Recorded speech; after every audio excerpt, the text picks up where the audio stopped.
Pertama saya menyampaikan selamat dan menjadi salah satu calon peserta. Terima kasih atas kedatangannya di ruang saya untuk melakukan wawancara terkait sebuah istilah dilema etika. Dilema etika itu adalah keputusan yang memang harus diambil oleh seorang pemimpin. Bagaimanapun dilema etika itu ketika dua pendapat atau terjadi silang pendapat dan kedua-duanya memiliki kebenaran. Lalu bagaimana kita mengambil keputusan terhadap dilema itu? Pertama, yang kita lihat adalah dasar daripada pemikiran setiap kelompok atau setiap pribadi. Apa dasarnya? Atau rujukannya? Kalau memiliki rujukan yang jelas, lalu dianalisa kebenarannya.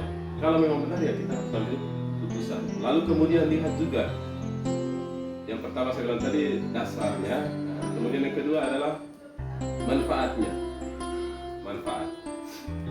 Kira-kira manfaatnya berdampak tidak kepada orang banyak atau tidak. Kalau berdampak kepada orang banyak manfaat, maka keputusan itu harus kita ambil. Tema berikutnya, kalaupun memiliki dasar tetapi tidak berdampak kepada banyak orang, maka itu kita abaikan. Tidak bermaksud untuk mengurangi pikiran atau mengurangi ide dari kelompok itu, tetapi kalau memang dampaknya tidak terlalu signifikan bagi orang banyak, maka itu kita harus abaikan. Tadi dua pendapat yang memiliki kebenarannya. Jadi dasarnya tadi untuk menentukan mungkin mengambil keputusan dari rujukan dengan manfaatnya itu orang banyak. Rujukan yang di sini maksudnya kalau misalnya kita berbicara di sekolah, kalau memang landasan hukumnya jelas, maka itu merupakan rujukan yang harus kita ikuti. Lalu kemudian manfaatnya berdampak tidak bagi orang banyak. Terima kasih Bapak. Jadi mungkin selama ini kira-kira bagaimana Bapak menjalankan mengambil keputusan di sekolah, terutama untuk kasus-kasus yang memiliki dilema etika dan memiliki dua kepentingan yang sama. Kira-kira bagaimana mengambil keputusan? Baik, terima kasih Ibu Nita. Memang selama ini hampir setiap tahun, 2 tahun kepemimpinan saya di sekolah ini, memang dilema etika itu memang merupakan hal yang harus kita temui. Tidak bisa kita hindari dari dilema etika. Misalnya ketika kita membuat sebuah program, ada perdebatan antara mana yang lebih dulu dan mana yang kemudian. Nah, yang lebih dulu ini tentu yang memiliki manfaatnya langsung kepada seluruh warga sekolah.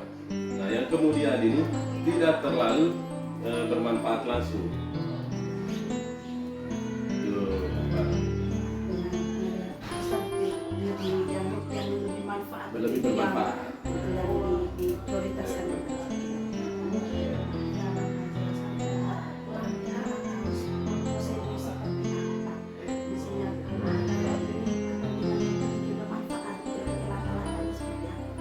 Lalu tentu ibu sendiri sudah menyaksikan langkah-langkah yang kita sudah ambil selama ini mendekatkan kekeluargaan itu merupakan otomatis. Kemudian yang kedua, dari seorang pemimpin itu memang harus bijaksana apapun. Dari seorang pemimpin itu tidak memuaskan itu semua orang. Tetapi yang penting saja keputusan yang kita ambil tidak merugikan orang lain. Sejauh itu kepentingan sekolah, maka keputusan itu kita harus ambil. Begitu pula kita di kelompok mana saja, di kelompok masyarakat, ya kita utamakan kepentingan bersama.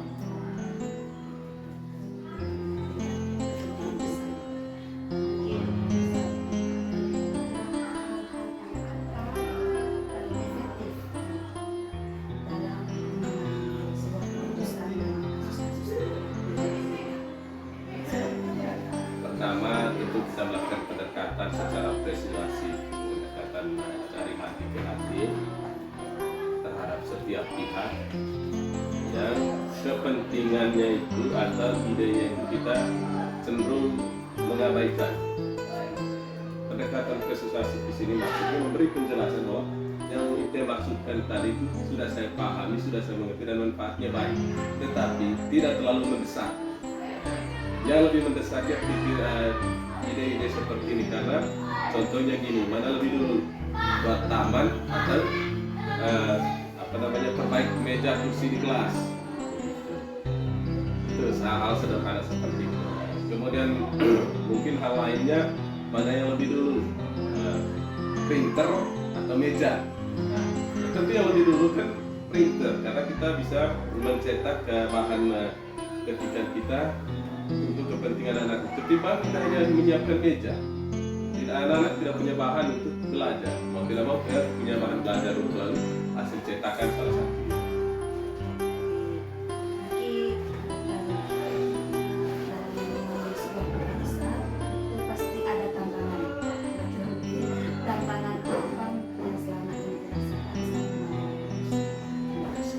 Memang setiap pemimpin memiliki tantangan yang berat. Bagi yang kepentingan atau keinginan yang terpenuhi, otomatis mereka menghargai kita, menyanjungkan kita, pemimpin hebat. Tetapi bagi mereka yang kepentingan atau idenya tidak terakomodir, maka kecenderungannya melihat kita dari sisi negatif, dari sisi tidak baik, mengabaikan sisi positif. Tapi bagi saya itu adalah hal biasa sebagai manusia memang seperti itu. Tetapi yang paling penting adalah kita menjelaskan secara runut dari awal sampai akhir. Kenapa persoalan itu terjadi? Kenapa ini tidak diakomodir?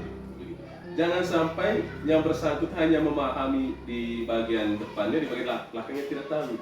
Sehingga suka tidak suka kita menjelaskan secara utuh. Duduk soalnya seperti ini. Misalnya awal masuk, proses, kemudian perdebatan yang seperti ini, yang menjadi sengketanya itu jadi jelas. Sehingga persoalan itu tidak membias.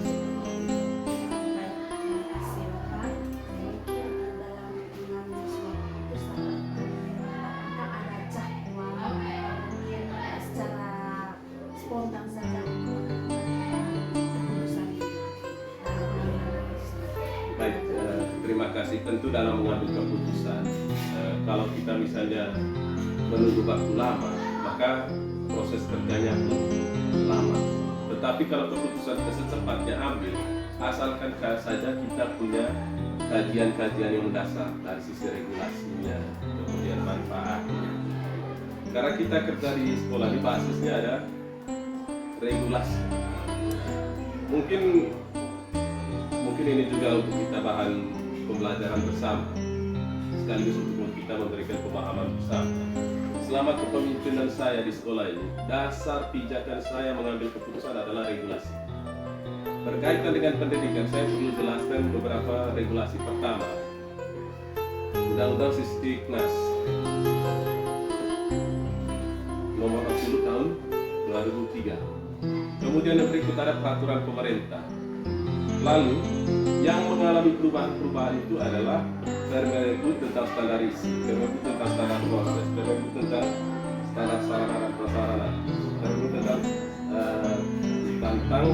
pendidik dan tenaga pendidikan, Permendikbud tentang standar pengelolaan, Permendikbud tentang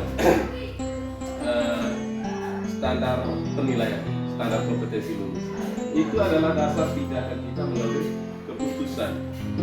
Tidak boleh kita mengambil keputusan atas dasar pertimbangan di sekolah A sistemnya seperti, di sekolah B sistemnya seperti itu. Contohnya sekarang kita mengalami dilema soal penerapan kurikulum. Di sekolah A mengatakan kami sudah menggunakan kurikulum dengan status mandiri berubah, tapi kita kenapa masih mandiri belajar? Ya tergantung kesiapan kita. Sejauh itu tidak bertentangan dengan regulasi yang ada, kita jalankan dulu. Saya kira hal-hal seperti ini yang kita pelajari bersama, sehingga apapun itu tidak terdampak secara hukum. Tetapi kalau kita tidak menguasai regulasi, repot.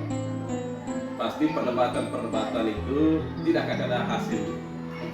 Dengan kata lain tadi Bapak sudah sampaikan untuk mempermudahkan kita mengambil keputusan berdasarkan regulasi dan undang-undang itu baik karena super luar biasa sekali.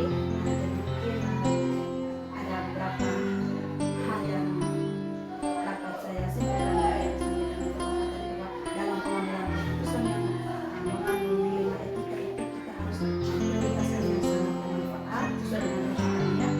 Dan pada saat mengambil keputusan itu harus berdasarkan regulasi atau undang-undang. Terima kasih Bapak sekali. Mungkin Bapak bisa menjelaskan kira-kira pembelajaran apa yang dapat Bapak petik dari pengalaman Bapak dengan menarik sebuah keputusannya dan konteksnya dengan dilema etika. Baik, terima kasih. Jadi hidup itu proses. Jadi apapun yang kita jumpai, apapun yang kita alami, baik buruk pahit dan dinikmati saja, dijalankan saja. Kakak Nita, saya sangat curhat hati kita. Situasi kita berakhir itu sebenarnya kita tidak sedang membeda-bedakan. Nah, ini soal maaf, ya, terlalu serius kalau kita ini Terlalu dilema mungkin. berkaitan dengan apa ini, tapi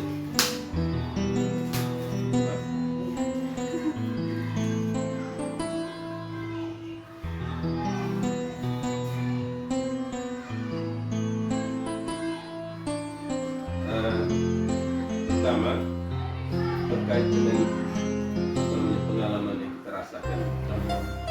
Ini semua adalah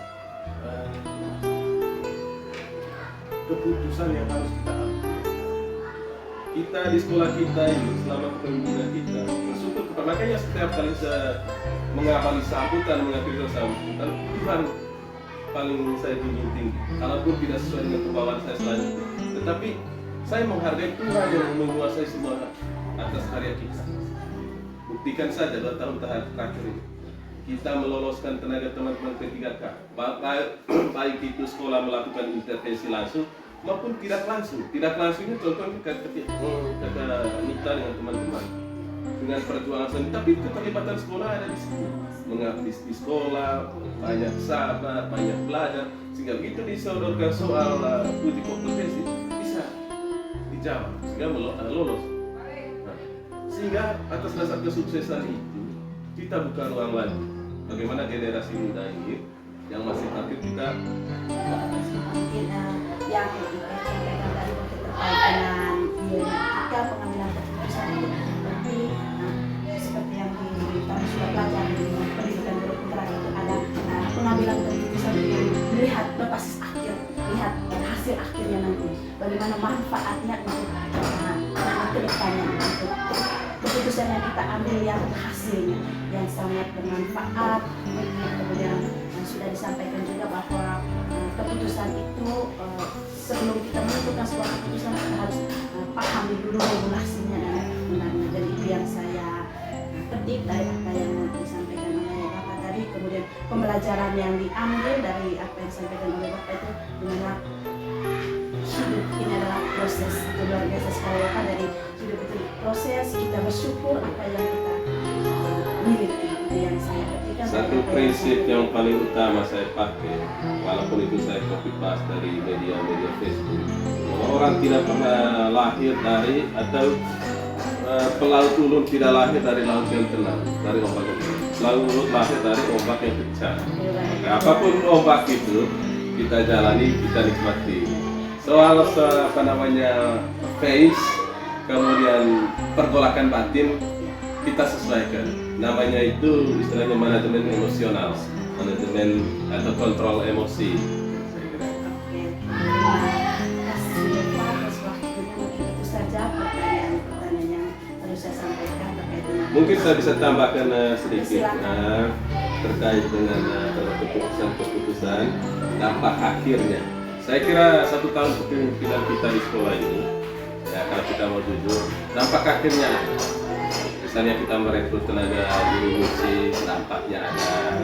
Merekrut tata usaha yang lebih jernih, administrasi kita semakin sedikit rapi lah, teratur. Kemudian kita mengangkat tenaga ITES berdasarkan kajian analisa secara personal, hasilnya bagus. Saya melihat itu. Saya tidak tahu nanti untuk tahun yang berjalan apakah hasilnya bagus. Kita tunggu bersama, kita sama-sama tunggu. Tetapi berharap Ibu Nita dan teman-teman sama-sama memberi masukan, mendampingi adik-adik kita yang baru. Bagaimanapun mereka ini bukan siapa-siapa, memiliki latar belakang yang sama dengan kita. Sejauh untuk menyukseskan sekolah ini, maka semua SDM, ya saya bahasa SDM di sekolah ini, kita percayakan semaksimal mungkin. Apalagi jumlah SDM kita itu bagi saya besar sekali. Tapi bagi saya itu sementara menjadi tantangan buat saya karena kinerja mereka belum bisa saya ukur, belum bisa saya. Tetapi dari sisi kepatuhan mereka masuk kelas, hadir di sekolah, saya pikir untuk sementara ya oke lah gitu. Kita lihat hasilnya nanti, silakan. Baik, terima kasih atas waktunya hari ini Bapak. Mungkin ada sudah sampaikan terkait dengan bagaimana proses pengambilan keputusan yang Bapak lakukan di lembaga pendidikan ini, dan saya sangat berapresiasi kepada pemimpin lembaga satu saja yang kata kunci yang saya dapat yang dimiliki untuk bisa menjadi refleksi adalah hidup adalah proses. Terima kasih Bapak, selamat. Kalau siang. prosesnya baik tapi hasilnya baik.